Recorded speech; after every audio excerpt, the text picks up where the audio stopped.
Hello, my name is Ioana, and today I have chosen to talk about emotional fear of crime versus perceived safety and risks. We cannot clearly identify what are the triggers of emotional fear of a crime, as it varies from person to person. But what can be measured is the things that we associate with crime and are directly linked to our fears. For example, if we fear the dark, then we would not take so much risks as going out late at night alone on the streets, because we have also observed through years and years of cognitive observance that most of the crimes take place at night and in the dark. The biggest asset we have as humans is that we have a self-preserve button. Our brain can identify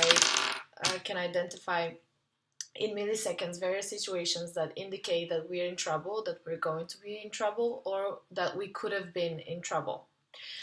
Then development of our psyche, meaning that we have many factors influencing and updating our self-preserve button, such as many crime TV shows, news that we have seen, articles, research papers that we have read, and many of the murders and terrorist attacks that we have personally seen or we have viewed on the media. And this can make us very fearful of a lot of things.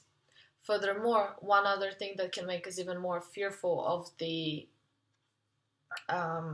crime is that if we have personally been a victim. This can change our perception and perhaps make us a little, or in some people, a lot paranoid.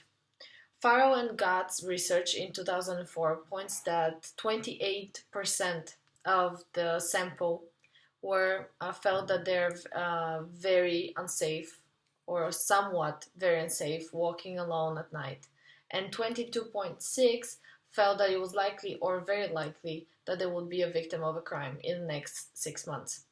The overall research concluded that half of the participants would be considered afraid of crime.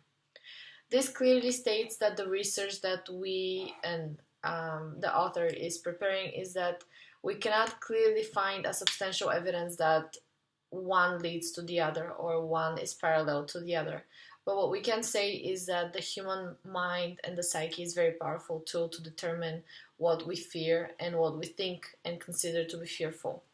And especially when it comes to crime, because through various of centuries and years of time, we have developed our organism to think that way, to self-preserve. And that is the most powerful indicator of why most of the time we perceive something that may or may not be in reality there. Thank you for your time.